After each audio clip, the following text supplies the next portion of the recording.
Bom dia, então, aqueles que estão em casa, aqui a gente já deu bom dia, já conversamos um pouco. Vamos então começar a nossa primeira escola dominical do ano e queria convidar a todos que fechassem os olhos, nós vamos orar, pedindo ao Senhor que nos abençoe neste momento de estudo da palavra dele, para começar bem a nossa semana. Vamos buscar o Senhor em oração.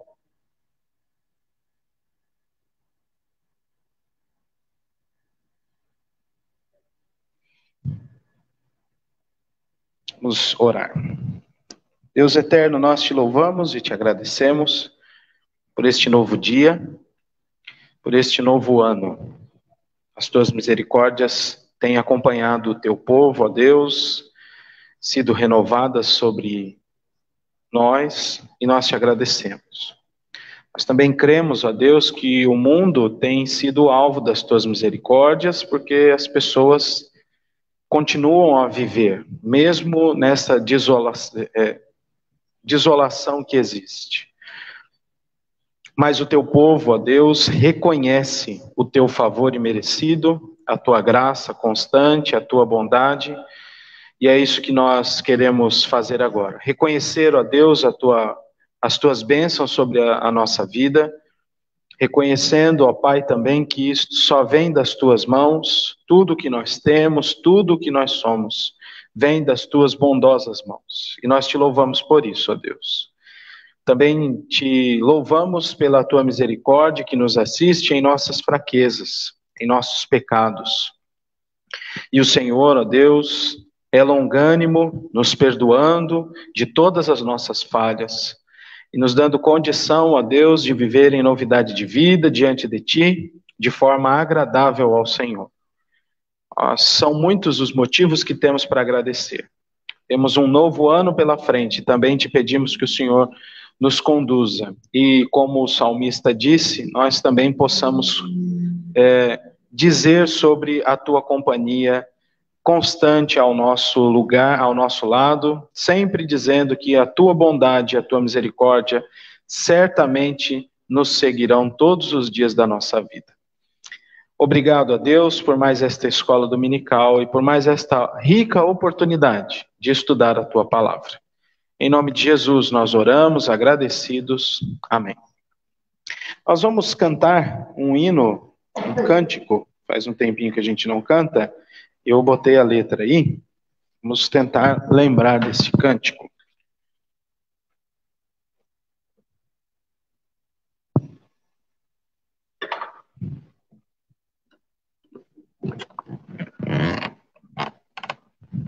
Vocês fiquem à vontade, se quiser ficar em pé, se não quiser também não tem problema.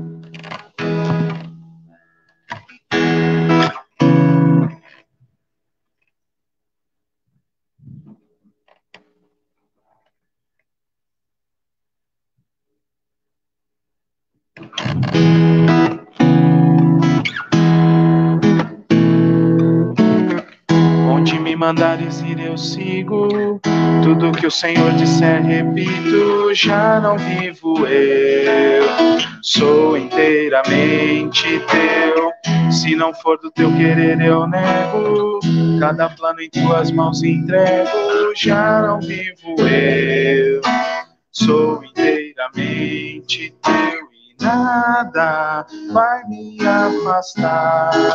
Estou seguro em tuas mãos, Jesus, e eu sou teu, não sou de mais ninguém. O teu amor me alcançou e me deu novo valor. Eu posso dizer, sou teu, e para sempre assim serei. Vamos do início. Onde me mandares ir eu sigo, tudo que o Senhor disser repito, já não vivo eu, sou inteiramente teu, se não for do teu querer eu nego, cada plano em tuas mãos entrego, já não vivo eu, sou inteiramente teu e nada vai me afastar. Estou seguro em tuas mãos, Jesus. E eu sou teu, não sou de mais ninguém. O teu amor me alcançou e me deu novo valor. Eu posso dizer, sou teu e pra sempre assim serei. Não sou de mais ninguém. O teu amor me alcançou e me deu novo valor. Eu posso dizer, sou teu e pra sempre assim serei.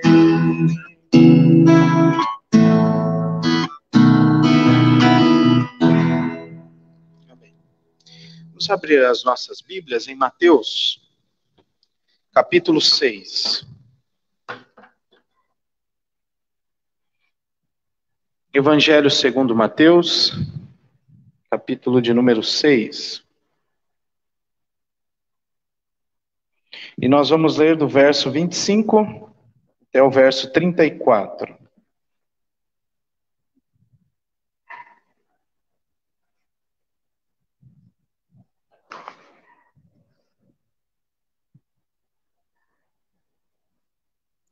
Assim, então, nos diz a palavra do nosso Deus.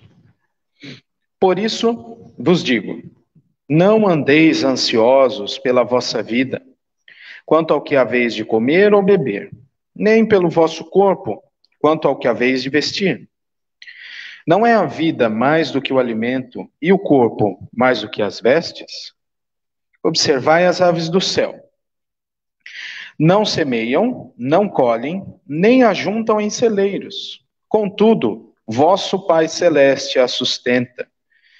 Porventura, não valeis vós muito mais do que as aves? Qual de vós, por ansioso que esteja, pode acrescentar um côvado no curso da sua vida? E por que andais ansiosos quanto ao vestuário? Considerai como crescem os lírios do campo. Eles não trabalham nem fiam. Eu, contudo, vos afirmo que nem Salomão, em toda a sua glória, se vestiu como qualquer deles. Ora, se Deus veste assim a erva do campo, que hoje existe e amanhã é lançada no fogo, no forno, quanto mais a vós outros, homens de pequena fé. Portanto, não vos inquieteis dizendo, que comeremos? Que beberemos? Ou com que nos vestiremos? Porque os gentios é quem procuram todas estas coisas, pois vosso Pai Celeste sabe que necessitais de todas elas.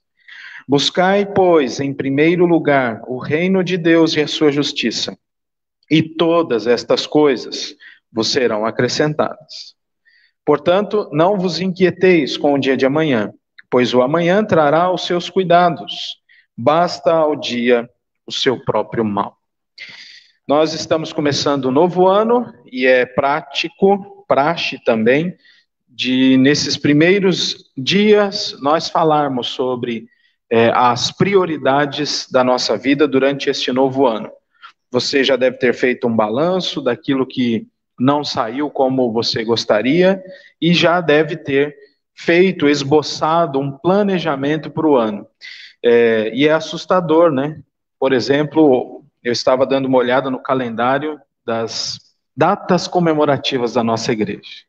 E aí comecei a passar os olhos e rapidinho eu já cheguei em junho. Aí eu parei. Isso aí já é loucura, né? Ficar assim, tentando antecipar as coisas. As datas estão lá e nós as utilizaremos se Deus assim nos permitir. Mas essa ideia esse desejo de planejar, muitas vezes inquieta o nosso coração.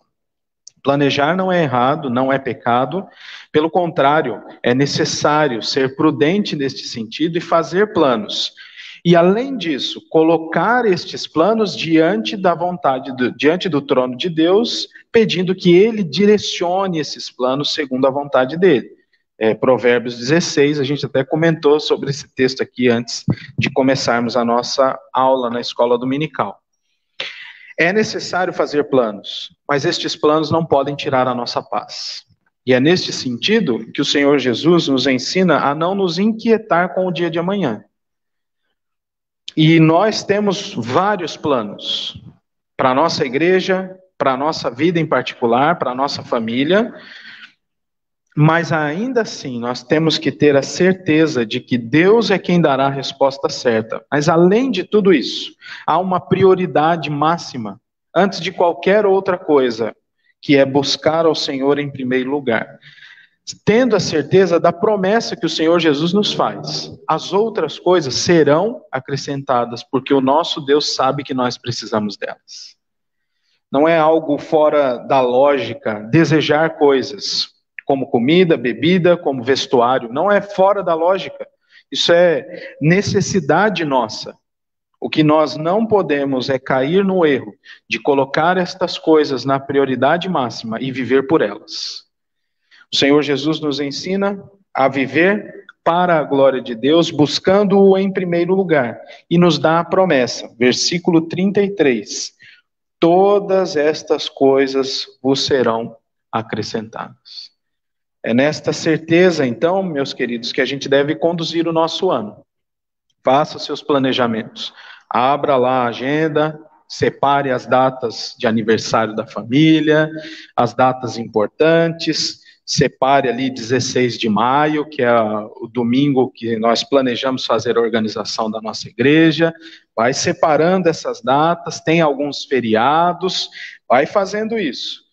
Planeje, ore ao Senhor, mas em todos os momentos, busque a Deus em primeiro lugar, tendo a promessa de que todas as coisas materiais serão acrescentadas. Porque o principal para a nossa vida é a nossa vida espiritual. Quando nós buscamos, o Senhor se deixa achar por nós e nós seremos enriquecidos. As outras coisas são as outras coisas. E Ele acrescentará se nós o buscarmos em primeiro lugar. Eu queria compartilhar um texto aqui do pastor Hernandes sobre este novo ano. Então, ele é muito bom com as palavras e dá sempre certo, né? As coisas que ele faz com as palavras, assim, dá sempre certinho. Então, o título desse pequeno texto dele é Busque as primeiras coisas primeiro. Este é o primeiro domingo do ano, tempo oportuno para se fazer um balanço. Há coisas que devem ser esquecidas, outras que devem ser relembradas, mas há também aquelas que devem ser buscadas. Vivemos sob a pressão das coisas urgentes. Elas batem à nossa porta e não têm paciência para esperar. Somos a geração escrava do relógio e da agenda. Corremos de um lado para o outro, afadigando-nos com muitas coisas, mas desfrutando pouco das coisas verdadeiramente importantes. Entramos numa ciranda sem fim e nossa vida está como um carrossel em alta velocidade, sem sabermos como pará-lo. É tempo de fazermos uma avaliação e termos coragem para tomar decisões sensatas, que nos coloquem na estrada da busca das verdadeiras prioridades. O que devemos buscar em primeiro lugar? E ele vai listar 3 coisas. Devemos, em primeiro lugar, priorizar o nosso relacionamento com Deus. A sociedade contemporânea capitulou-se ao secularismo. As pessoas não têm tempo para Deus ou pensam que não têm. Elas correm atrás de muitas coisas: dinheiro, trabalho, sucesso, conforto, prazer, lazer, e relegam Deus a um plano secundário. Elas são mais zelosas com os seus próprios interesses do que com as coisas de Deus. Eu não sei muito bem a data que ele escreveu isso, mas parece um tempo que ele escreve para a igreja no tempo de pandemia. Está bem assim, né? A vida delas não é mais regida pelas Escrituras. Seus sentimentos e desejos estão acima da verdade de Deus. Por essa razão, nossa geração está confusa e perdida. Precisamos compreender que a nossa maior necessidade é de Deus. Ele é melhor e mais importante que suas bênçãos. Ponha sua vida certa com Deus. Emende suas veredas e volte-se ao Senhor. Busque-o com toda a sofreguidão do seu coração. Ande com ele humildemente e você experimentará uma vida plena, abundante e superlativa. Segunda coisa, devemos priorizar o nosso relacionamento com a família.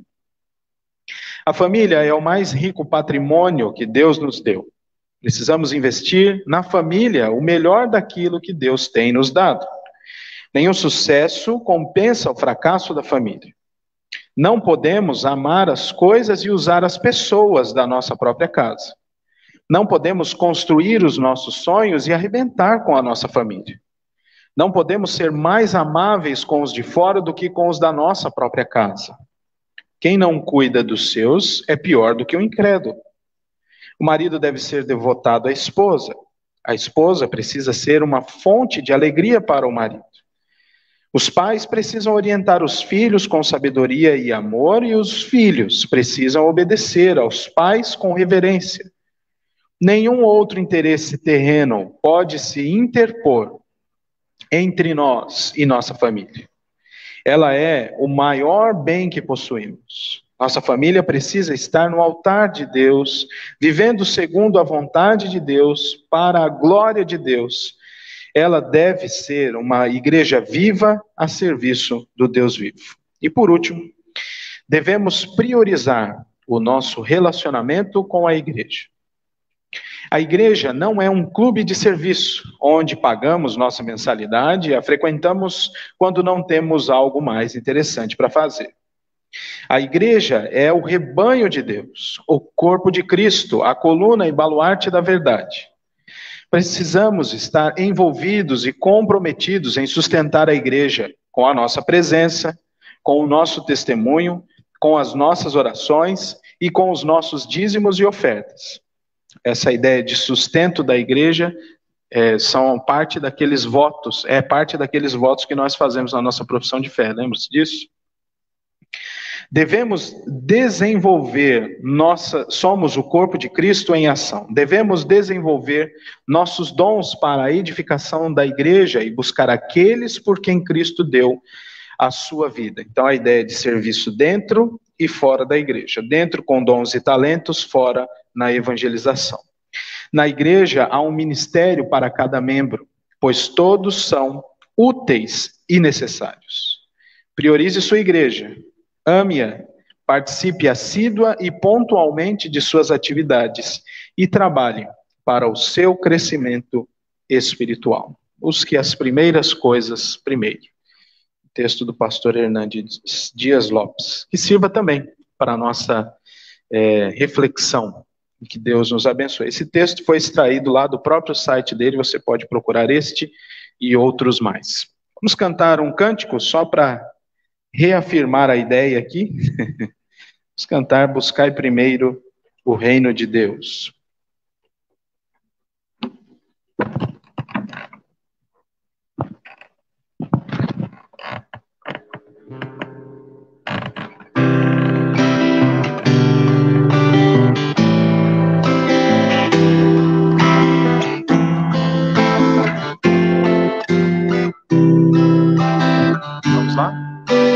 Buscai primeiro o reino de Deus e a sua justiça, e as demais coisas lhe serão acrescentadas. Aleluia, aleluia.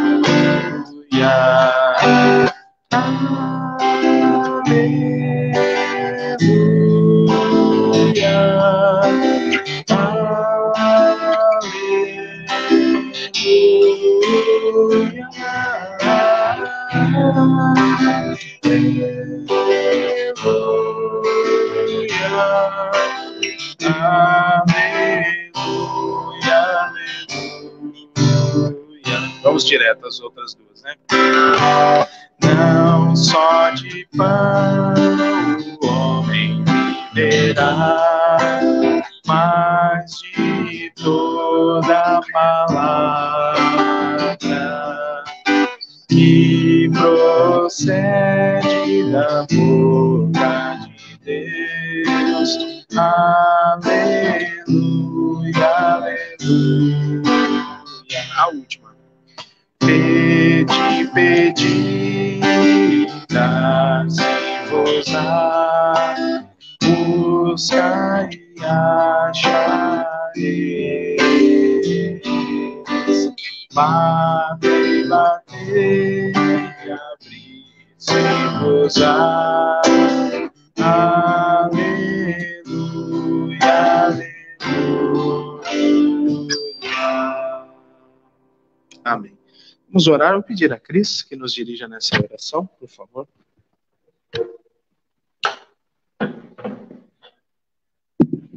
Senhor bendito, ó Deus eterno, supremo e grandioso é o teu nome. Senhor tão maravilhoso em tudo que fazes, Deus santo e poderoso.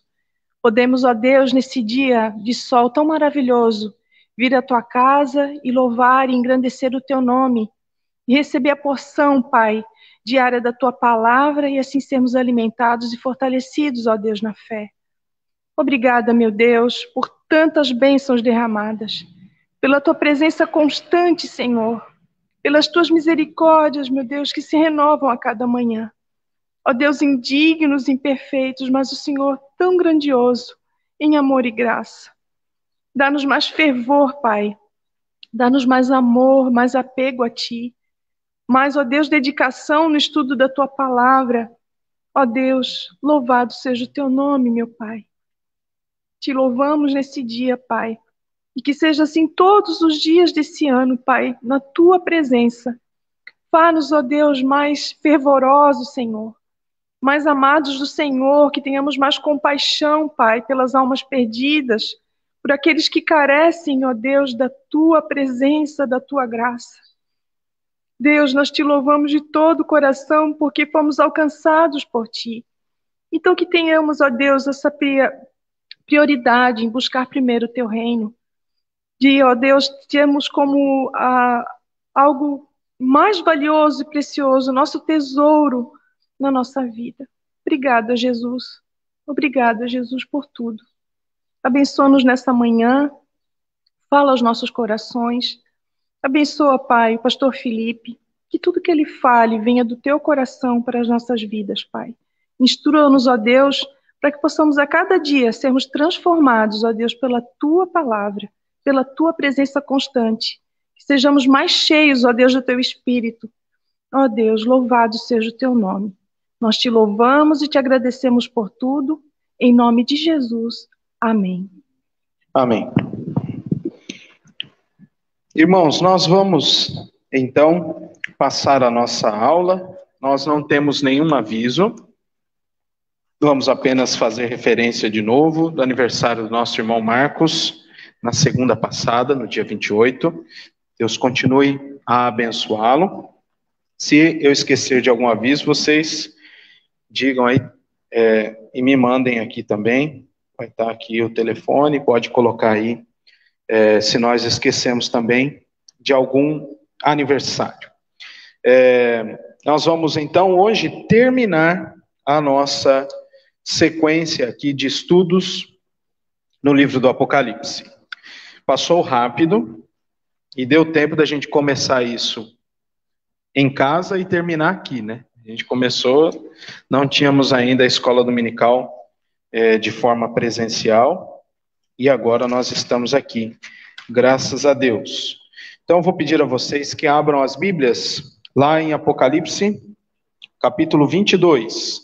Vamos encerrar, então, a nossa série de estudos, que nós demos o título aí, Breve Virá. E, se Deus assim nos permitir, a nossa próxima sequência de estudos na escola dominical será baseada nas parábolas do reino, as parábolas do Senhor Jesus Cristo. Muito bem. Vamos ler então a palavra de Deus, que nos diz assim, lá em Apocalipse, capítulo 22. É uma continuação daquilo que nós estudamos na semana passada. Então me mostrou o rio da água da vida, brilhante como cristal, que sai do trono de Deus e do Cordeiro. No meio da sua praça, de uma e outra extremidade ou outra margem do rio, está a árvore da vida, que produz 12 frutos, dando o seu fruto de mês em mês. E as árvores e as folhas da árvore são para a cura dos povos. Nunca mais haverá qualquer maldição. Nela estará o trono de Deus e do Cordeiro. Os seus servos o servirão, contemplarão a sua face, e na sua fronte está o nome dele. Então, já não haverá noite, nem precisam eles de luz de candeia, nem da luz do sol, porque o Senhor Deus brilhará sobre eles e reinarão pelos séculos dos séculos. Disse-me ainda: estas palavras são fiéis e verdadeiras. O Senhor, o Deus dos espíritos dos profetas, enviou o seu anjo para mostrar aos seus servos as coisas que em breve devem acontecer. Eis que venho sem demora. Bem-aventurado aquele que guarda as palavras da profecia deste livro. Eu, João, sou quem ouviu e viu estas coisas. E quando as ouvi e vi, prostrei-me ante os pés do anjo que me mostrou estas coisas, para adorá-lo. Então, ele me disse: vê, não faças isso. Eu sou o conservo teu, dos teus irmãos, os profetas, e dos que guardam as palavras deste livro. Adora a Deus. Disse-me ainda: não celes as palavras da profecia deste livro, porque o tempo está próximo. Continue o injusto, fazendo injustiça. Continue o imundo, sendo imundo, ainda sendo imundo. O justo continue na prática da justiça, e o santo continue a santificar-se. E eis que venho sem demora, e comigo está o galardão, que tenho para retribuir a cada um segundo as suas obras. Eu sou o Alfa e o Ômega, o primeiro e o último, o princípio e o fim. Bem-aventurados aqueles que lavam as suas vestiduras no sangue do Cordeiro, para que lhes assista o direito à árvore da vida, e entrem na cidade pelas portas. Fora ficam os cães, os feiticeiros, os impuros, os assassinos, os idólatras, e todo aquele que ama e pratica a mentira. Eu, Jesus, enviei o meu anjo para vos testificar estas coisas às igrejas. Eu sou a raiz e a geração de Davi, a brilhante estrela da manhã. O Espírito e a noiva dizem: vem. Aquele que ouve, diga: vem. Aquele que tem sede, venha, e quem quiser receba de graça a água da vida. Eu, a todo aquele que ouve as palavras da profecia deste livro, testifico: se alguém lhes fizer qualquer acréscimo, Deus lhe acrescentará os flagelos escritos neste livro. E, se alguém tirar qualquer coisa das palavras do livro desta profecia, Deus tirará a sua parte da árvore da vida, da cidade santa e das coisas que se acham escritas neste livro. Aquele que dá testemunho destas coisas diz: certamente venho sem demora. Amém. Vem, Senhor Jesus. A graça do Senhor Jesus seja com todos. Vamos orar? Ó Deus, nós te louvamos pelo livro do Apocalipse. O Senhor quis registrar e deu ordens para que este livro permanecesse aberto, sem ser encerrado, sem ser selado, para que os povos tivessem acesso a este texto, às palavras desta profecia. E nós te agradecemos porque hoje nós estamos encerrando esta caminhada que tivemos de estudo no livro do Apocalipse. Muito obrigado a Deus, o Senhor nos consolou grandemente. O Senhor nos ensinou também muitíssimo. Transformou, ó Deus, nossa maneira de olhar para a realidade. e te agradecemos porque isso vem das tuas bondosas mãos. Te pedimos que o Senhor continue a nos ensinar, a nos instruir e nos fazer cada vez mais fortes na fé, sabendo que todas as coisas cooperam para o bem daqueles que te amam, daqueles que foram chamados por ti mesmo, segundo o teu propósito. Então, faz-nos descansar neste teu propósito bendito, Senhor. Nós também te agradecemos pela certeza e pela esperança que o Senhor nos deu, de que o teu povo habitará seguro na tua presença em novos céus e nova terra. Muito obrigado a Deus por isso. E te pedimos que neste último estudo o Senhor também ilumine o nosso coração pelo teu Santo Espírito e nos ensine. Nós te pedimos em nome de Jesus estas coisas. Amém. Muito bem, meus irmãos, vamos avançar aqui, apenas relembrando as coisas que nós fizemos ao longo de todo este percurso. Nós nos aproximamos do livro do Apocalipse desta maneira, em sessões paralelas de recapitulação, observando que a história da vitória de Cristo sobre Satanás, desde a sua primeira vinda até a segunda vinda, é contada neste livro, só que de maneira paralela, 7 vezes esta mesma história é contada, com ênfases diferentes, em pontos diferentes. Nós já vimos uma sessão, por exemplo, a partir lá do capítulo 12, onde há uma ênfase na ação de Satanás neste período, entre a primeira e a segunda vinda de Cristo. A sua tentativa de destruir o Senhor Jesus Cristo, de destruir o povo de Deus, e depois, em outra sessão, outras ênfases são dadas, e agora nós estamos na última, onde a ênfase está no triunfo de Cristo sobre Satanás, e mais assim, observando o estado eterno do povo de Deus. Falamos um pouquinho lá no capítulo 20 do estado eterno dos ímpios, e agora capítulo 21 e 22 temos falado acerca do estado eterno do povo de Deus, em novos céus e nova terra, na nova Jerusalém. Como eu disse no início da leitura, o capítulo 22 é sim uma continuação do capítulo 21, e observe que há aqui algumas figuras bem semelhantes entre os dois capítulos. Eu vou alertar a hora de você fazer ali a sua anotação, caso queira. Mas vamos dar mais uma olhadinha ali no capítulo 21, só passar os nossos olhos, a partir do momento em que João vê a destruição final de Satanás, da besta, do falso profeta, da morte e de todos os ímpios, quando eles foram lançados no lago de fogo que arde com enxofre, João vê, no início do capítulo 21, novos céus e nova terra.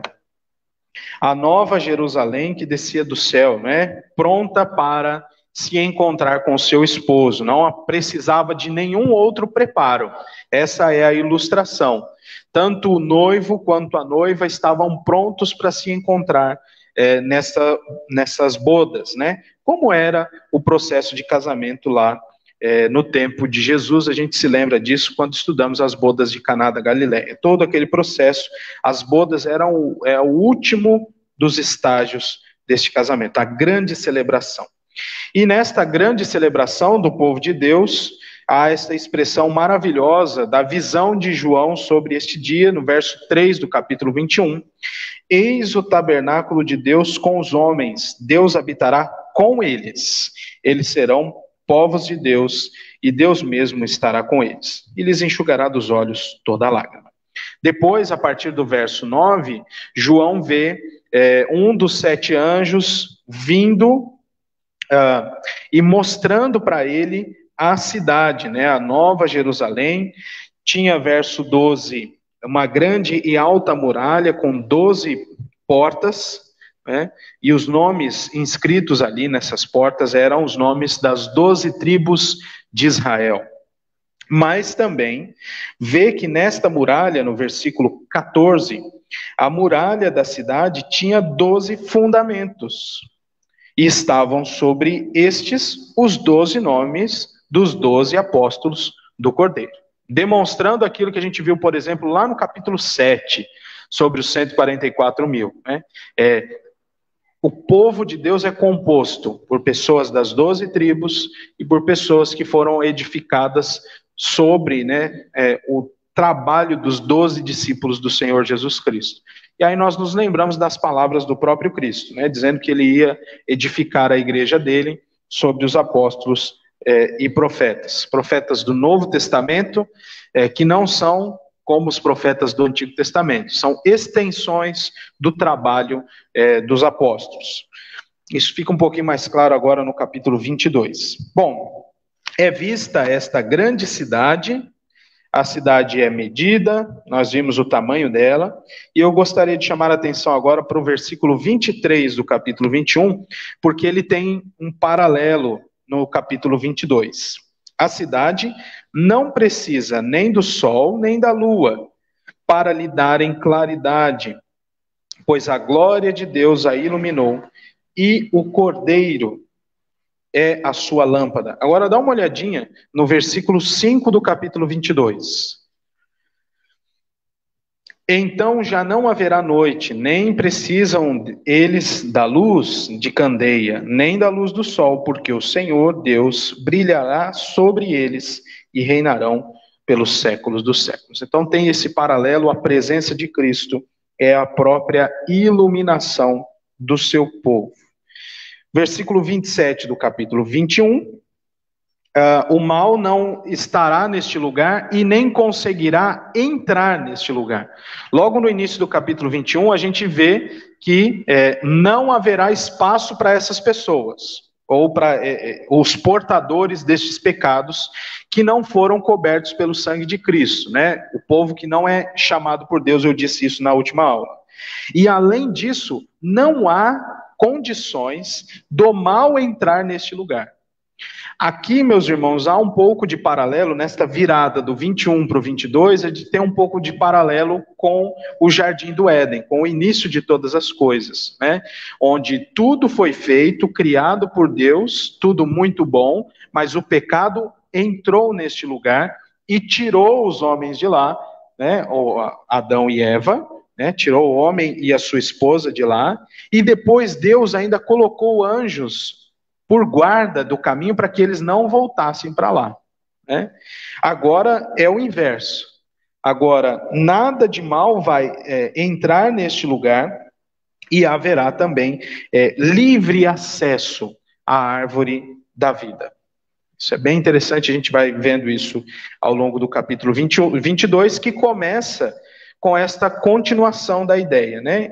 No verso 27 diz que nada, do capítulo 21, nenhum mal entrará lá, mas somente os inscritos no livro da vida do Cordeiro. E o capítulo 22 começa, então me mostrou o rio. Então é a continuação da descrição desta cidade.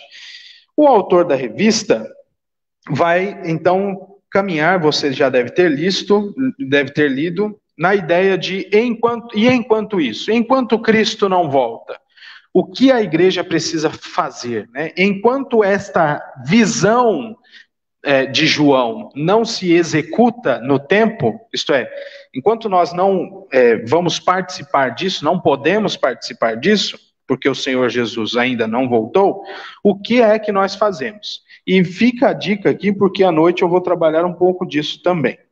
Então ele vai trabalhar três coisas, três ações da igreja enquanto isso, né? Enquanto essas coisas não são realizadas.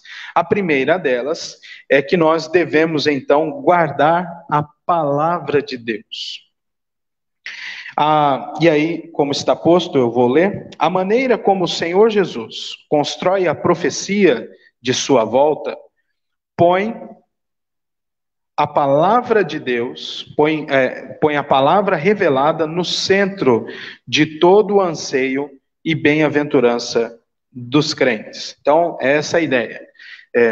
Como a volta de Cristo é mostrada para nós, põe no centro, né, a palavra revelada de Deus, né, como este anseio, esta bem-aventurança. E isso está mais claro para nós, eu vou destacar outras coisas antes, mas dá uma olhadinha aí, por exemplo, no versos 6 e 7. Foi daí que eu tirei esta ideia, né, do capítulo 22, pelo menos desse trecho. Estas palavras são fiéis e verdadeiras. O Senhor, o Deus dos espíritos dos profetas, enviou o seu anjo para mostrar aos seus servos as coisas que em breve devem acontecer. Eis que venho sem demora. Bem-aventurado aquele que guarda as palavras da profecia deste livro. Veja como a ideia de bem-aventurança por guardar estas palavras, que são fiéis e verdadeiras, está ligada à ideia da volta de Cristo sem demora. Preste atenção nesta relação. Por isso que eu coloquei ali, né? Põe a palavra revelada no centro de todo anseio e bem-aventurança. Nós temos a certeza, a promessa do Senhor Jesus, a promessa do Senhor, o Deus dos espíritos dos profetas, de que ele vem sem demora. Mas ao mesmo tempo que nós temos essa promessa, são ditas outras coisas. E essas coisas estão relacionadas à sua palavra. Elas são fiéis e verdadeiras, e é bem-aventurado aquele que guarda as palavras da profecia. É por isso que, enquanto nós não vemos a realização desta visão de João sobre a Nova Jerusalém, nós devemos guardar a palavra de Deus, porque são bem-aventurados os que guardam a palavra de Deus. Além de serem bem-aventurados, eles têm acesso às palavras do próprio Deus, o mesmo Deus que falou ao seu povo por meio dos profetas. E essa é a estrutura aqui. Então, se algum de nós aqui ainda tem uma certa dificuldade, não com o livro do Apocalipse, mas com algumas profecias do Senhor Deus, ou com algumas exortações que ele faz, mas na sua composição da fé, acredita, por exemplo, em coisas que Deus falou por este ou aquele profeta, ou por todos os profetas, logo você deve crer nas outras coisas. Porque é o que o Senhor Deus diz aqui, né? Eu sou o Deus dos espíritos dos profetas. Eu falei lá, estou falando aqui. Lá minhas palavras são fiéis e verdadeiras, aqui também. Bem-aventurado aquele que guardar as palavras, ou as palavras da profecia deste livro. Segura aí no capítulo 22 e vá comigo lá no capítulo 1. É a mesma coisa que foi dita lá no início. No capítulo 1, verso 3.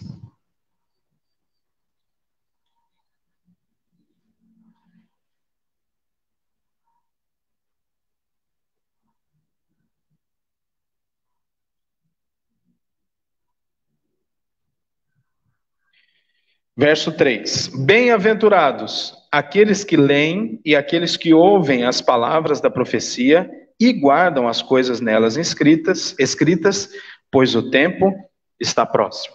Veja como há uma linha aqui, né? Bem linear o ensino do Senhor Jesus Cristo. Lá no capítulo 22 ele vai dizer: eis que venho sem demora. Bem-aventurado aquele que guarda as palavras da profecia deste livro. Então, a ideia de a palavra de Deus ser o centro da nossa vida. E ela nutre o nosso anseio pelo porvir, enquanto nos firma aqui na vida, enquanto as coisas não acontecem. Aqui então está ligada a ideia do eis que venho sem demora e o bem-aventurado aquele que guarda as coisas dessa palavra. E sempre foi assim para com o povo de Deus. Nós precisamos nos lembrar da repetição das leis que Moisés fez, né, em Deuteronômio, lá no capítulo 28. Olha, se vocês derem ouvidos atentamente às minhas palavras e as cumprirem, bem-aventurados vocês serão. Se vocês não derem ouvidos à minha voz, vocês serão malditos. E assim é a nossa vida, né? Então, veja isso, enquanto o Senhor Jesus não volta, nós devemos guardar a sua palavra. Então eu tenho 2 destaques a fazer, que estão aí colocados nesses 2 tópicos, né? A primeira coisa é a glória do trono, que procede do trono de Deus e do Cordeiro. Então, eu queria ver esses 5 primeiros versículos, e quando a gente chegar lá no verso 17 e 18, tem uma pergunta bombástica aqui na internet, que eu ainda estou decidindo se eu vou responder, tá bom? Muito bem. Do verso 1 ao verso 5, João vê, então, este rio, o rio da água da vida, que está ligado ao verso 17. Dá uma olhadinha lá. Aquele que tem sede, venha, e quem quiser, receba de graça a água da vida. E aí a pergunta da interpretação, né? De onde sai essa água da vida? Versículo 1 responde: do trono de Deus e do Cordeiro. Então, eles são a fonte da água da vida. Isso não é novidade para nós. O Senhor Jesus já tinha ensinado isso, né? E disse isso também à mulher samaritana lá. Se você soubesse quem é o que te pede esta água, você pediria e ele te daria a água da vida, né? Aquele que vem em mim jamais, aquele que bebe, né, desta fonte jamais terá sede, né? Do seu interior fluirão rios de água viva. Então, de onde sai, né? Qual é a fonte? O trono de Deus e do Cordeiro, que está no meio, né, da cidade lá. Muito bem. Perdão, no meio não. No meio tem uma praça. Veja o verso 2. Na visão de João, no meio tem uma praça, nesta nova Jerusalém. De uma e de outra margem do rio. Que rio é esse? O rio de água viva que sai do trono de Deus. Lembra que eu disse que há um paralelo aqui com o início de todas as coisas? É o último dia, então fica paciente aí comigo. Ó, cai até o celular. Vai lá em Gênesis comigo, por favor. Segura o 22 aí. Prometo não ficar indo e voltando muito hoje, mas é o último dia, então tenha paciência.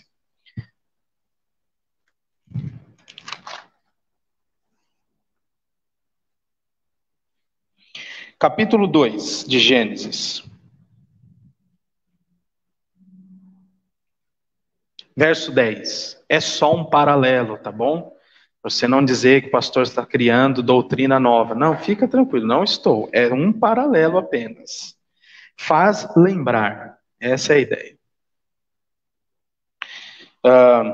E saía um rio... Não precisa, ok, obrigado. E saía um rio do Éden para regar o jardim, e dali se dividia, repartindo-se em 4 braços. O primeiro chama-se Pison, é o que rodeia a terra de Avilá, onde há ouro. O ouro dessa terra é muito bom. Também se encontram lá o bidélio e a pedra de ônix. O segundo rio chama-se Gion, é o que circunda a terra de Cuxi. O nome do terceiro rio é Tigre, é o que corre pelo oriente da Assíria. E o quarto é o Eufrates. Então, há um rio que procede do Éden. E há coisas preciosas em braços deste rio. Nós temos aí informações bem mais recentes, né, sobre o rio Tigre, o rio Eufrates. Muito bem, agora volte lá para o capítulo 22 de Apocalipse. No jardim tinha um rio, e na cidade também tem um rio, só que este rio é o rio da água da vida. Então, de uma extremidade à outra extremidade deste rio da água da vida está a árvore da vida, que produz 12 frutos, dando o seu fruto de mês a mês, que também são 12, e as folhas da árvore são para a cura dos povos. Preste atenção, não vamos nos empolgar aqui e trabalhar o capítulo 22 diferente de tudo aquilo que a gente tem feito. São ilustrações deste lugar. Não tem uma árvore que fica em 2 extremidades de um rio. Ou ela está aqui, ou ela está aqui. Mas é a ideia para nos mostrar e dar a ênfase deste livre acesso da vida que procede de Deus, e desta árvore da vida que procede de Deus, que está neste lugar. o rio procede do trono, a árvore da vida está nas margens deste rio. Então, é esta a ideia da ênfase. Ela dá fruto sempre, né? Mês a mês, todos os meses. E as folhas, o fruto da árvore da vida e as folhas desta árvore servem para a cura dos povos. Né? Então, a vida está representada tanto neste rio quanto nesta árvore. O que você usar serve de bênçãos, tem vida, né, neste lugar. E aí, veja só que interessante a partir do verso 3. Nunca mais haverá qualquer maldição. Por quê? Porque nela estará o trono de Deus e do Cordeiro. Os seus servos o servirão, contemplarão a sua face, e na sua fronte está o nome dele. Veja que interessante. Ninguém jamais viu a Deus, senão aquele que o revelou, que é o Senhor Jesus Cristo. Em novos céus e nova terra, nova Jerusalém, o estado final, o estado eterno dos crentes, haverá a bendita possibilidade de nós vermos o Senhor como Ele é. O veremos face a face. O apóstolo Paulo trabalhou isso. Agora nós vemos por sombra, lá nós haveremos de vê-lo como Ele é. Agora nós vemos por um espelho distorcido, lá veremos sem sombra nenhuma. O apóstolo João diz isso também. Na primeira carta dele, no início, está bem pertinho aí, você não precisa abrir se não quiser, 1 de João capítulo 1, o apóstolo João vai dizer algo bastante interessante acerca da presença de Jesus em sua vida, coisa que nós não podemos ver, mas eles viram, e nós todos, inclusive o apóstolo João, veremos como ele de fato é, face a face. Veja só o início do capítulo 1. O que era desde o princípio, o que temos ouvido, o que temos visto com os nossos próprios olhos, o que contemplamos, e as nossas mãos apalparam com respeito ao verbo da vida. Eles viram isso, os discípulos viram. E a vida se manifestou, e nós a temos visto, e dela damos testemunho, e vô-la anunciamos. A vida eterna, a qual estava com o Pai, e nos foi manifestada. O que temos visto e ouvido, anunciamos também a vós outros, para que vós, igualmente, mantenhais comunhão conosco. A nossa comunhão é com o Pai e com o seu Filho Jesus Cristo. Estas coisas, pois, vos escrevemos para que a nossa alegria seja completa. Veja só que interessante, a alegria é completada neste apóstolo em poder anunciar aquilo que ele viu, aquilo que ele contemplou, que as mãos dele apalparam acerca do verbo da vida. Eles tiveram um contato muito próximo. Mas ainda assim, o povo de Deus como um todo não tem acesso a isso. Nós não sabemos como Jesus é, e Deus não quis que ficasse algum artista fizesse de fato, né, o registro de como Jesus era, porque o coração do homem é miserável. Sem ter a noção correta de quem Jesus é, já há tanta idolatria, pensa se nós tivéssemos, né, as imagens, né, de todos os discípulos de Maria, né, não discípulos de Maria, né? A imagem dos discípulos, a imagem de Maria, a imagem lá do rapaz que carregou a cruz de Jesus, sabe essas coisas? Um áudio, uma carta, pronto, não ia ter outra religião, uma para cada um deles. Sem essas coisas, já tem? Pensa se o Senhor Deus permitisse que essas coisas acontecessem. Né? Deus conhece o coração humano. E é por isso que essas coisas estão preservadas, para que, sem a ação do pecado, nós tenhamos acesso e desfrutemos corretamente. Lá então em Apocalipse, João vê que o trono de Deus e do Cordeiro está lá naquele lugar. Por isso não haverá mais maldição, os servos de Deus o servirão, e não apenas isso, contemplarão, verso 4 do capítulo 22, contemplarão a sua face, e na sua fronte está o nome dele. Essa ideia de ser selados, a gente já viu, eu até brinquei no dia, que tem crente que fica desesperado aí com o negócio da marca da besta e se esquece que o crente também tem uma marca, né? Que é a marca de Cristo. E aqui, de novo, é colocado aqui, né? Na sua fronte está o seu selo. Acho que é o capítulo 7.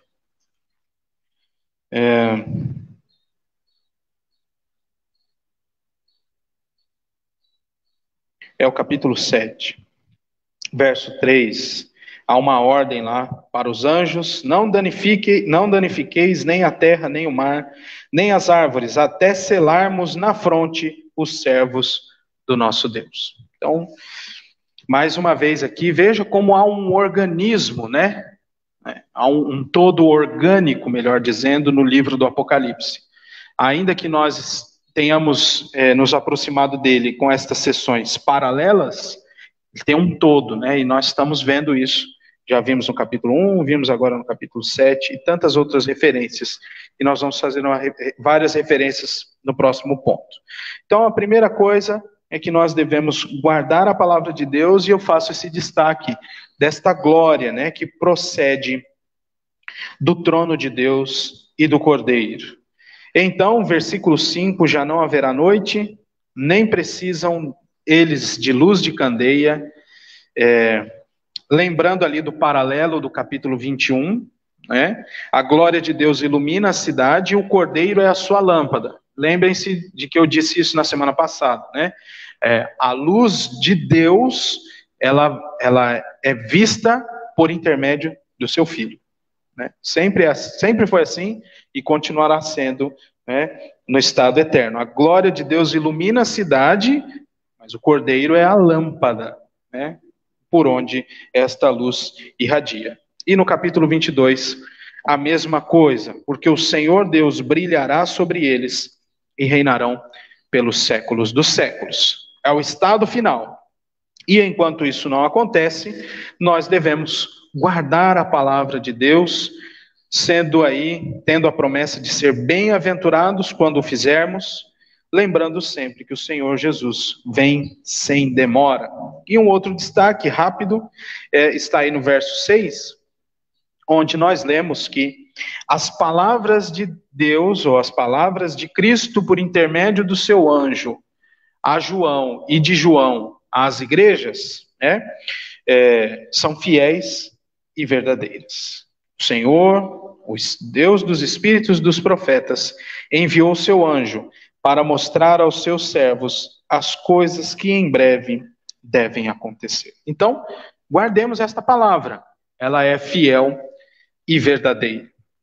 Então, tudo que nós já vimos até agora no Apocalipse, e na proporção que ela foi colocada, com as ilustrações, e no tempo em que ela foi colocada, estas coisas já aconteceram, estão acontecendo e ainda acontecerão, porque estas palavras são fiéis e verdadeiras.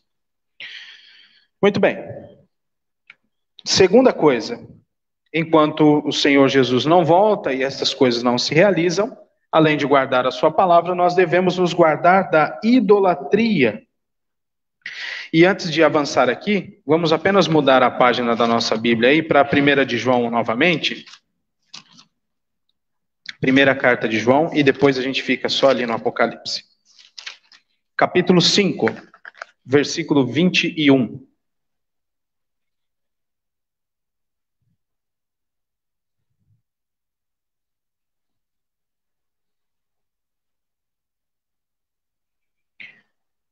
Capítulo 5 da 1 de João, verso 21, diz assim: Filhinhos, guardai-vos dos ídolos.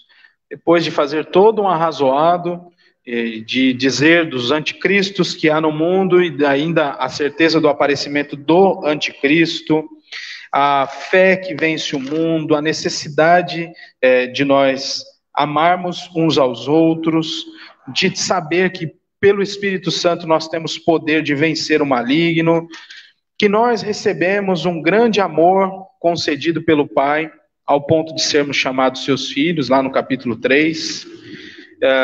No fim de tudo, o apóstolo João termina dizendo: guardai-vos dos ídolos. E esta é uma das lutas mais intensas que o povo de Deus travará até o fim da sua existência. Não vai ter mais, não tem como fugir. Como o nosso irmão João Calvino disse, o coração humano é uma fábrica de ídolos, interminável, uma fábrica interminável de ídolos. Sempre que eu lembro dessa expressão, eu já disse isso aqui, eu me lembro de uma esteira de fábrica, né? De uma linha de produção. Começa aqui, termina ali, e aí você pode ir tentando derrubar ali, mas logo vem outra peça e vai vir assim. Esse é o nosso coração, como diz lá Jeremias, né? Desesperadamente corrupto. Quem o entenderá? Deus, o Senhor, sonda o nosso coração. Muito bem, vamos lá então para Apocalipse 22. Vamos ficar aqui um pouquinho agora. Devemos então nos guardar da idolatria. Adoração, pureza e santificação. Essa é a realidade do povo de Deus na Nova Jerusalém. Isso nunca vai acabar no estado eterno. Pureza, adoração e santidade. Nada vai interferir neste processo. E nós conseguiremos viver seguros, inclusive da idolatria. E aí eu cito um trechinho da nossa revista. Não se trata de alguma classe especial de cristão, mas de todos os que creram no sacrifício do Cordeiro em seu favor e receberam o perdão de Deus. Todos eles viverão nesta situação de adoração, de pureza e de santidade. A partir do verso 8, eu gostaria de observar aí algumas coisas com vocês. Veja que interessante, João chega ao final da visão, né? Está chegando no finzinho ali. E depois que terminou tudo, ele ainda faz um registro, depois que passou, ele faz um registro do fim de toda aquela parte das visões. Olha só que interessante. Eu, João, sou quem ouviu e viu estas coisas. E quando as ouvi e vi, prostrei-me ante os pés do anjo que me mostrou essas coisas para adorar. Então, lembra do livro do Apocalipse, agora dá para lembrar. Lá no início, João estava em Patmos, preso, por causa do testemunho da palavra de Deus, ele estava lá. E se achou em espírito no dia do Senhor. E aí o anjo começou a conduzi-lo nestas visões. Revelação de Jesus Cristo que Deus mostrou ao seu servo por intermédio de um anjo. Então é revelação de Jesus, são palavras de Jesus, por intermédio de um anjo para João. E João é esta ferramenta para ver aquelas coisas, registrar estas coisas e enviar estas coisas às 7 igrejas. Lembram-se disso? E aí a gente estudou. Vimos ali as 7 igrejas e as características delas que se expandem a toda a igreja de Cristo. Então, neste sentido, o livro do Apocalipse também serve para toda a igreja de Cristo, para os seus servos, para todo o seu povo. E depois que ele vê tudo isso, João registra: eu quis adorar. Ué, fazer o quê? Tem um anjo ali. Não tem umas músicas assim, né? Segura o anjo, deixa o anjo ir embora. Ou se o anjo aparece, você tem que adorar mesmo. Não tem umas coisas assim, então. João quis fazer isso também. Mas aí, o anjo, verso 9, disse a ele: vê, não faças isso. Eu sou conservo teu, dos teus irmãos, os profetas, e dos que guardam as palavras deste livro. E aí ele fala: adora a Deus. Deus quem é o merecedor de adoração. Eu sou servo igual a você. Servo igual aos profetas. E servo igual a nós. Viu que interessante? Dos que guardam as palavras deste livro. Nós, o povo de Deus, que guarda as palavras deste livro, nós também somos servos de Deus, serviremos ao Senhor da mesma maneira, é claro. Cuida aí, né? Que agora está na internet, tem que ter cuidado nas coisas que fala, né? Nós também servimos a Deus como os anjos servem a Deus. Claro, são seres diferentes, né? São seres diferentes. Os anjos anelam coisas que nós não precisamos anelar, porque o Senhor Deus nos concedeu, né? Mas ainda assim, os anjos são ministros de Deus, são servos de Deus, são diáconos de Deus. Nós também somos. Não podemos nos esquecer disso. E o próprio anjo faz João lembrar dessas coisas. Sou conservo, né? Sou servo junto de você, João, dos teus irmãos, os profetas, e de todos aqueles que guardam as palavras deste livro. Então, adore a Deus. Mas tem aqui um alerta interessante no verso 10. Não cele as palavras da profecia deste livro, porque o tempo está próximo. Agora, olha só o produto, né, o resultado de não selar este livro. Isto é, não fecha ele, não sela, não cola ele precisa ficar aberto, ele precisa estar acessível, essa é a ideia, né? E porque ele está aberto, acessível, olha só o resultado disso, que interessante. Verso 11. Continue o injusto fazendo injustiça, continue o imundo ainda sendo imundo. O justo continue na prática da justiça e o santo continue a santificar-se.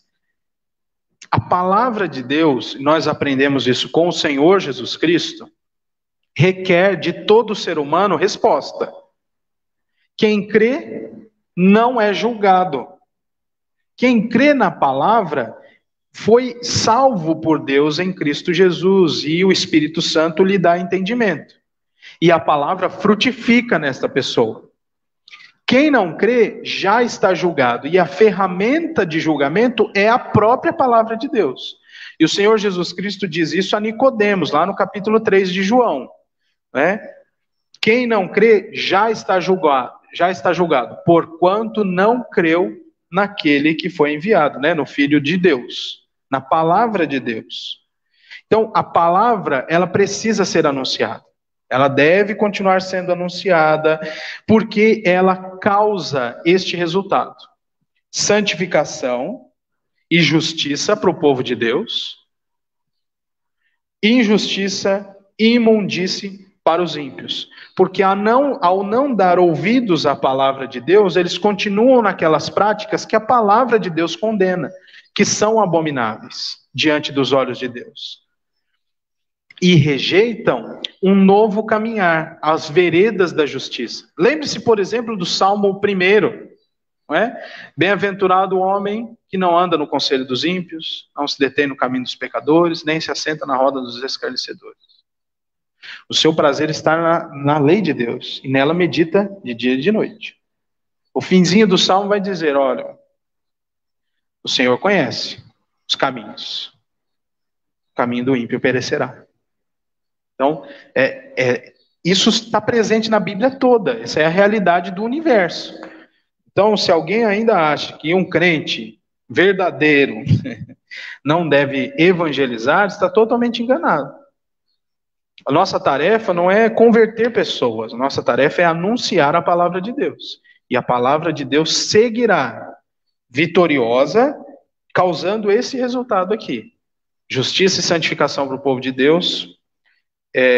E por causa da atitude dos ímpios, eles continuarão vivendo em injustiça e sendo imundos. Lembre-se, por exemplo, de Paulo no capítulo 1 aos Romanos, a partir do verso 18, quando ele diz assim, né, e os versos seguintes, quando a ideia de Paulo é, os ímpios têm o conhecimento de Deus, mas suprimem essa verdade em troca da injustiça.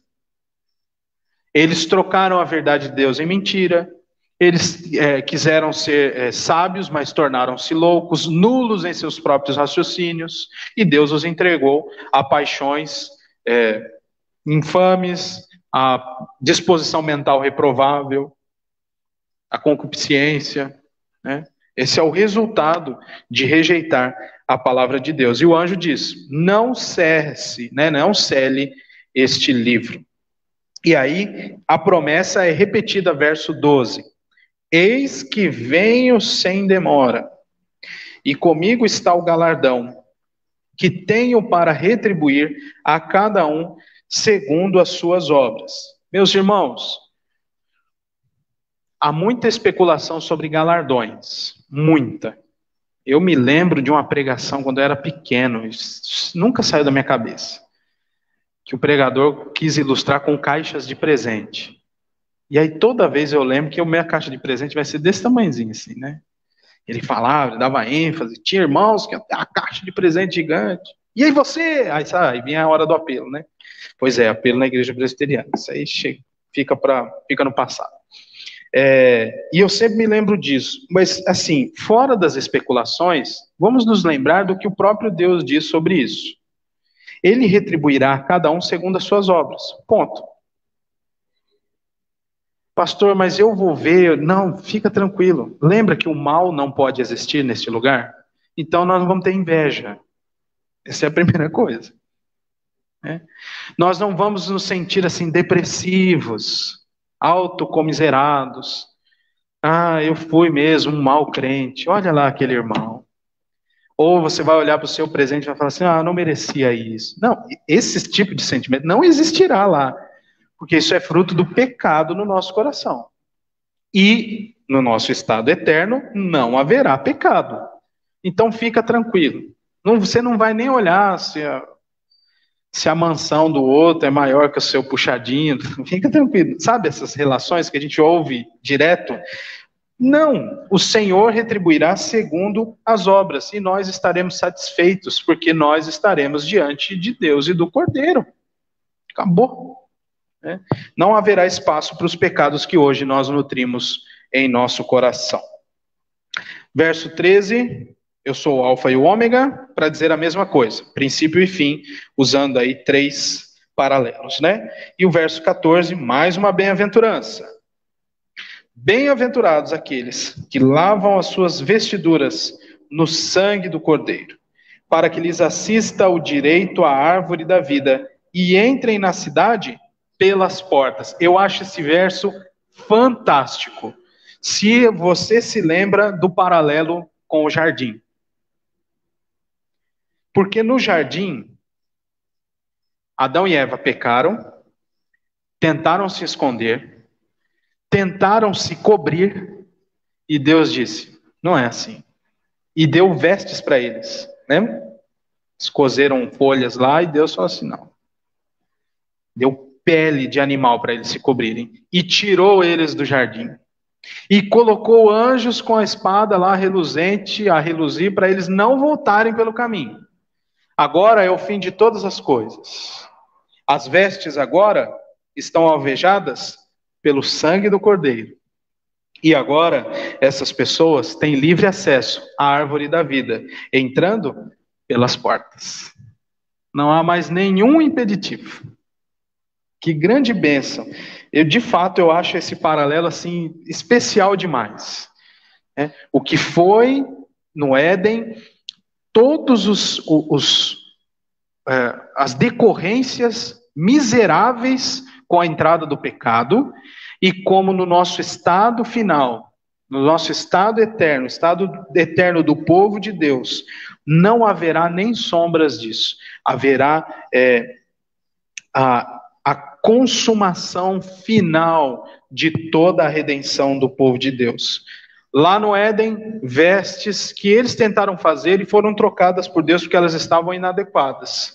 Eles foram retirados do jardim, foram impedidos de voltar, mas no sangue de Cristo, as vestes dos homens, do povo de Deus, dos bem-aventurados, são límpidas, né, são lavadas, e agora eles podem entrar pelas portas.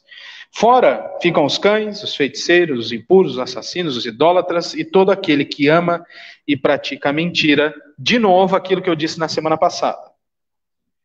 Nós fazemos parte um pouco desse povo aqui.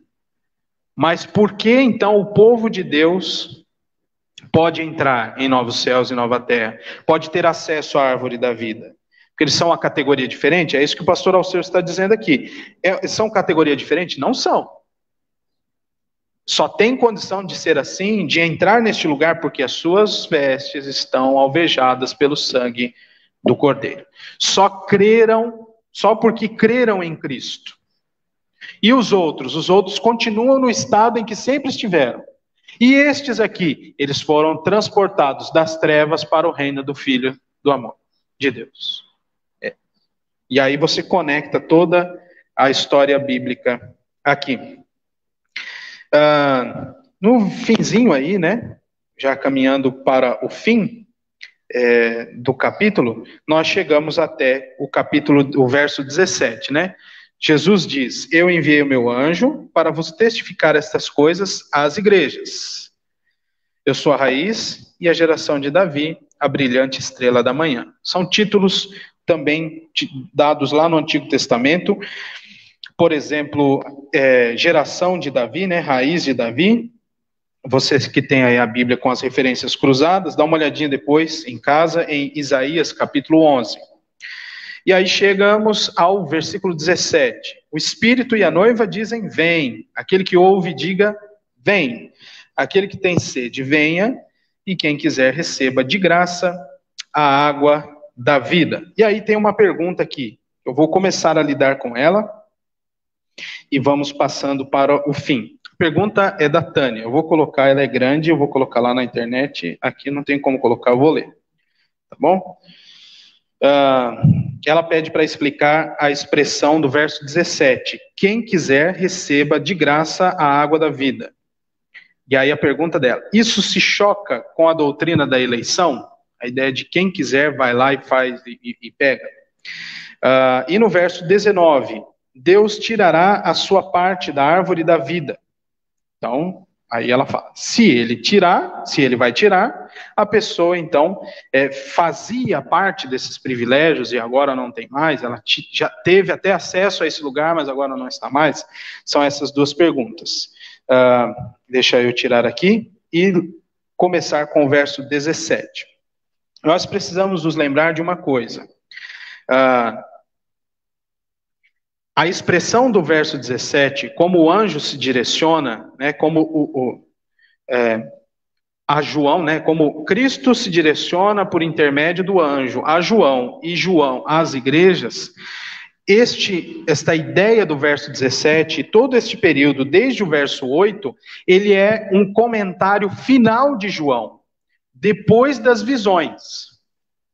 Tudo bem, continua sendo palavra de Jesus, mas precisa lembrar que essa maneira de falar serve como uma exortação semelhante àquelas que Jesus já fez às igrejas, aos crentes das igrejas.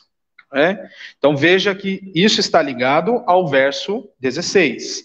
Eu, Jesus, enviei o meu anjo para vos testificar estas coisas às igrejas. E aí inicia o verso 17 dizendo, o Espírito e a igreja dizem, vem. Aquele que ouve, diga, vem, que é o que nós deveríamos fazer também.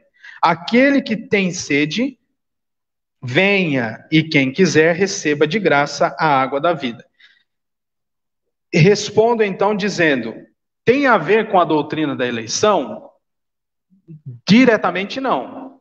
Porque esta é uma exortação para os crentes, semelhante às exortações das igrejas. Porque é um fim de palavra de Jesus para as igrejas, está relacionado com as igrejas. Então é uma exortação semelhante àquela dada a uma das igrejas. Eis que estou à porta e bato. Se alguém abrir, eu entrarei e cearei com ele. E nós estudamos lá naquela ocasião que, de novo, é escrito para a igreja, para crente. Não quer dizer aqui que Jesus fica, bate na porta, espera, senta na porta de costas, assim, esperando alguém abrir. Não é isso. Ele entra e faz o que ele quiser, porque ele é Deus. Mas essa expressão aqui é uma exortação, viu, Tânia e outros irmãos? Não tem a ver com esta incerteza, por assim dizer, de Jesus. Tá aí, pessoal, está construída a Nova Jerusalém. Eu estou apenas fazendo uma caricatura, né?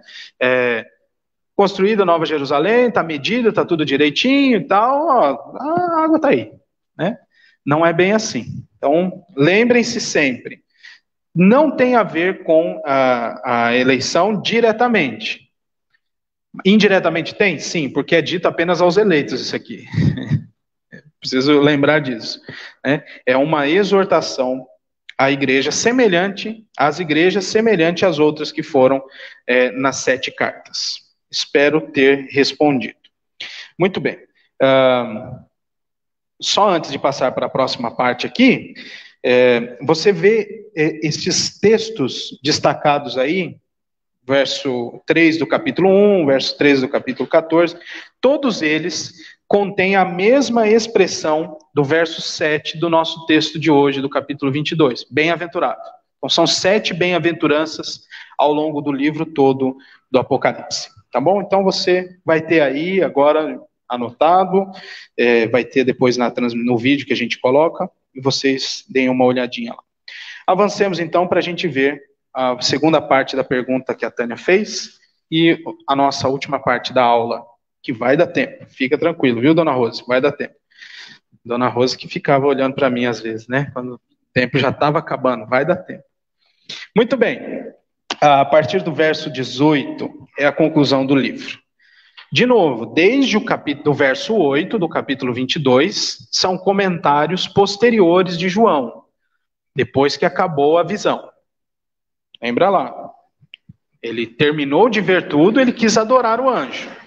E aí ele começa a registrar o finzinho daquelas coisas. O anjo diz, ó, sou igual a você, adoro a Deus e tal, e tal, e tal. E aí ele diz no verso 18, eu, a todo aquele que ouve as palavras da profecia deste livro, testifico. Se alguém lhes fizer qualquer acréscimo, Deus lhe acrescentará os flagelos escritos neste livro. E se alguém tirar qualquer coisa das palavras do livro desta profecia, Deus tirará a sua parte da árvore da vida, da cidade santa e das coisas que se acham escritas neste livro. Aquele que dá testemunho destas coisas diz, certamente venho sem demora. E aí João acrescenta as palavras de Jesus, porque do verso 18 até o verso 20, são palavras daquele que dá testemunho, né? Aquele que dá testemunho. E aí preste atenção. Ele termina dizendo, vem Senhor Jesus, até mesmo respondendo aquilo que nós vimos no verso 17, né? Aquele que ouve, diga, vem. Então João viu tudo essas coisas e disse também, vem Senhor Jesus, Maranata, né? Aquela expressão que a gente gosta de cantar. Vem Senhor Jesus e termina aí, verso 21, a graça do Senhor Jesus esteja convosco. Vamos dar uma olhadinha aí no slide. O cristão já pode experimentar como em sombra, aquela ideia da tensão entre o já e ainda não, né? Já podemos desfrutar coisas do céu por causa de Cristo e do Espírito Santo, mas ainda não vivemos a totalidade dessas coisas, a consumação dessas coisas. Então, o cristão já pode experimentar como em sombra a realidade futura, através do poder do Espírito Santo enviado ao coração dos crentes. Então, eu destaco 2 coisas. O Apocalipse é a revelação de Jesus Cristo. A gente sabia disso desde o capítulo 1 e é reafirmado aqui, de novo, no verso 16. Eu enviei o meu anjo para vos testificar estas coisas às igrejas. E também a expressão, né, vem Senhor Jesus, que deve ser este anseio nutrido em nosso coração, até a volta de Cristo. E isso é marcado para nós também todas as vezes que a gente, por exemplo, participa da Santa Ceia. Os irmãos me ouvem falar isso todas as vezes, né? Quando a gente lê lá 1 Coríntios 11, quando o Paulo fala, olha, o que eu recebi, eu vos entreguei. Que o Senhor Jesus, ele vai dizendo as palavras de Jesus e num determinado momento ele cita lá, fazei isso em memória de mim até que eu venha, né? Perdão, porque todas as vezes que vocês fazem isso, anunciais a morte do Senhor até que ele venha. Então, essa ideia de o Senhor está vindo, o Senhor está voltando. E enquanto ele não volta, a gente tem uma tarefa. Nós temos ações a tomar. E nós devemos esperar por esta volta que é certa, porque ele, que tem as palavras fiéis e verdadeiras, diz que vem sem demora. Só no capítulo 22 ele fala isso 2 vezes. Né? Então, é preciso que nós estejamos prontos, sempre prontos. Não preparados totalmente, não é essa a ideia, mas é em prontidão. Lembrem-se, por exemplo, da parábola do capítulo 25, né? A parábola das 10 virgens. Nós precisamos estar como as 5 sábias prontas, com óleo para a lamparina a mais, sobressalente, para se o noivo demorar, não ficar sem a iluminação. Né? Lembrem-se dessa parábola. Então, assim deve ser a vida do cristão, neste processo contínuo de santificação. O próprio anjo disse a João, né, olha, não cele as palavras deste livro, para que aquele que é justo continue praticando a justiça, o que é santo continue a se santificar. Então, enquanto Cristo não volta, nós devemos ansiar por esta vinda. E não apenas quando coisas ruins acontecem, porque quando elas acontecem, a gente realmente quer deixar esse lugar aqui e estar com Cristo, que é incomparavelmente melhor, como diz o apóstolo Paulo. A gente quer ir embora daqui, chega. Tanta indiferença dos homens, parece que nunca vai melhorar nada. Então, vamos estar com Cristo. Nesse sentido mesmo, não estou errando no português aqui não. A ideia de constantemente estar com Cristo lá. Mas ainda não é hora. Então, nos outros tempos, nós também devemos ansiar. Não apenas quando coisas ruins acontecem. Essa é a nossa motivação. E deve dar esperança para nós o fato de que Ele está voltando. Mas enquanto Ele está voltando, Ele também é Deus conosco. É isso? Ele é o Emanuel, Deus conosco. Ele mesmo disse que Ele vai, mas não deixaria a gente sós. E depois voltaria.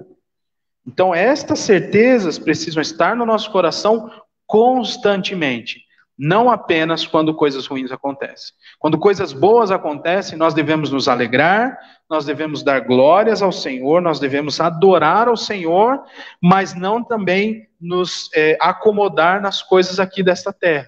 Lembrando que há algo muito melhor, infinitamente melhor, que nos aguarda no nosso estado eterno. Mas este anseio nunca pode sair do nosso coração. Então, para a gente encerrar, vamos dar uma olhadinha neste versículo de número 19, que são aí bênçãos e maldições.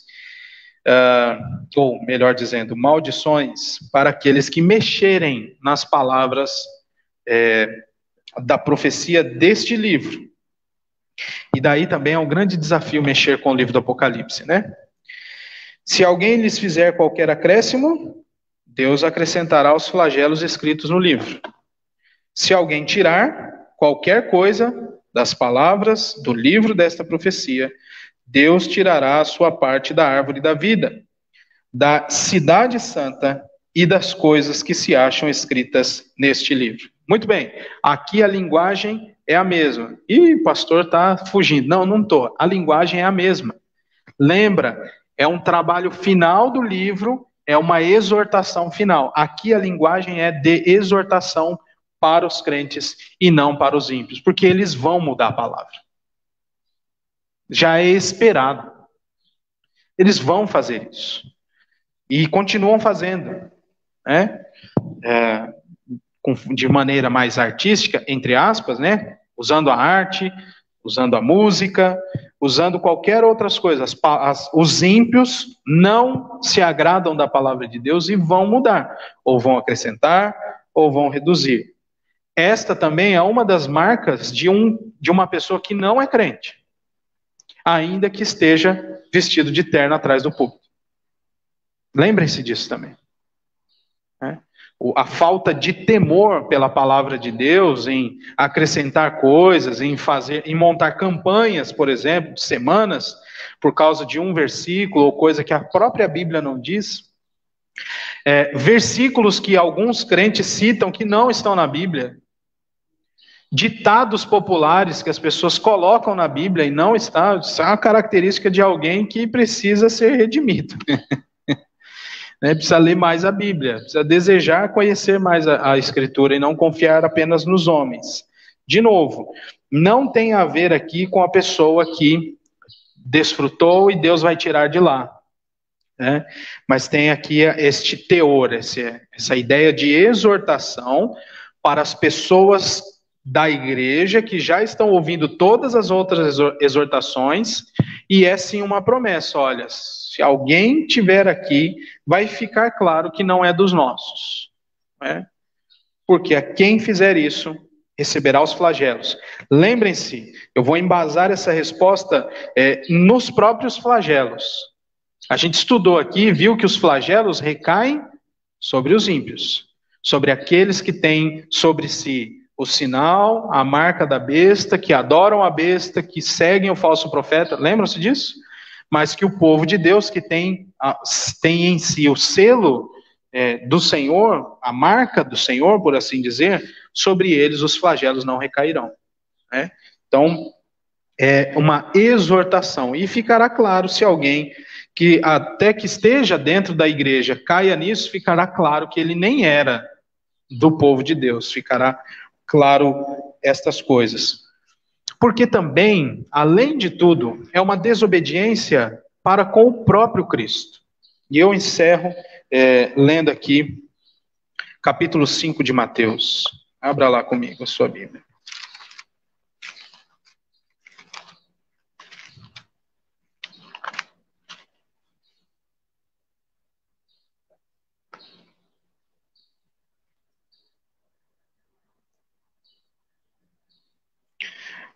Capítulo 5 de Mateus, a partir do verso 17.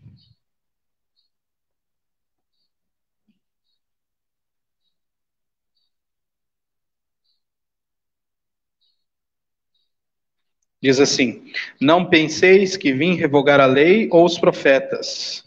Não vim para revogar, vim para cumprir. Porque em verdade vos digo, até que o céu e a terra passem, nem um i ou um tio jamais passará da lei, até que tudo se cumpra. Aquele, pois, que violar um destes mandamentos, posto que dos menores, e assim ensinar aos homens, será considerado mínimo no reino dos céus. Aquele, porém, que o observar e ensinar, esse será considerado grande no reino dos céus. Porque vos digo que se a vossa justiça não exceder em muito a dos escribas e fariseus, jamais entrareis no reino dos céus. Então, veja de novo a ênfase do Senhor Jesus em relação à sua palavra, né, àquilo que ele diz como verdade e como vida. E outros textos, né? Passarão os céus e a terra, porém as minhas palavras jamais passarão, e daí por diante. Então, eu espero, Tânia, que eu tenha respondido, que neste trecho, tanto no verso 17 e verso 19, ele tem esse caráter de exortação para os crentes, para aqueles que já estão ouvindo todas as exortações desde o início do livro do Apocalipse. Então, meus irmãos, enquanto novos céus e nova terra não são inaugurados, por assim dizer, nós devemos guardar a palavra de Deus, devemos nos guardar da idolatria e devemos ansiar pela volta de Cristo. E aí, encerramos com estas considerações do pastor Alceu, que nos acompanhou aí, né, ou que nós o acompanhamos. Pela fé, cremos que todas as palavras de Cristo se cumprirão na história humana, especialmente sua promessa de retornar para castigar com justiça os ímpios e recompensar com graça os seus fiéis. Pela mesma fé, aguardamos esse dia nos apegando à sua palavra, nos santificando e ansiando por sua vinda gloriosa. Maranata, vem Senhor Jesus. E esse deve também ser o nosso anseio. E graças a Deus por sua palavra e pelo livro do Apocalipse. Muito bem, vamos orar, encerrando também a nossa escola dominical. Deus amado, nós somos muito gratos ao Senhor, outra vez registramos isso em nossa oração, pelo livro do Apocalipse. Perdoa-nos, ó Deus, nossos pecados, nossa limitação em compreender aquilo que o Senhor diz, mas cremos na ação poderosa do Teu Santo Espírito, que nos faz crer, ó Deus, na Tua palavra, segundo a Tua própria vontade, que lança luz nos textos e os interpreta para nós, nos livrando da nossa própria interpretação. Perdão a Deus se por vezes nos aproximamos da tua palavra com desejo de especulação apenas.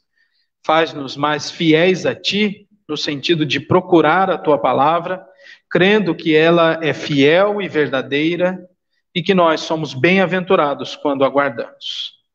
Ajuda-nos, ó Deus, para que, munidos da tua palavra, aguardemos o bendito retorno do nosso Cristo. E é no nome dele que nós oramos, agradecidos. Amém.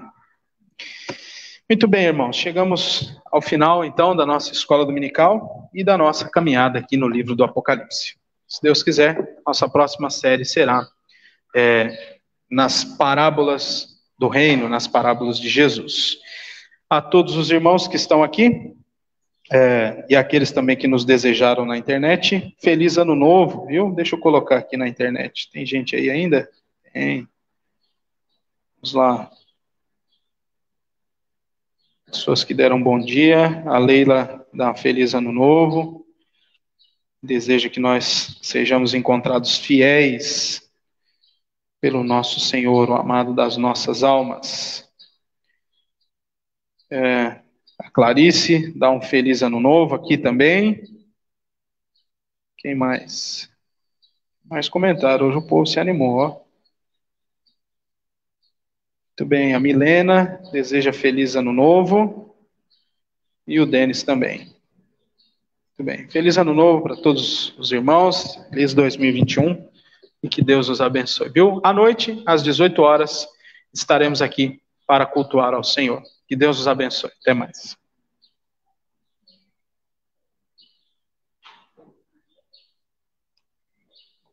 Uns 30, né? Que dá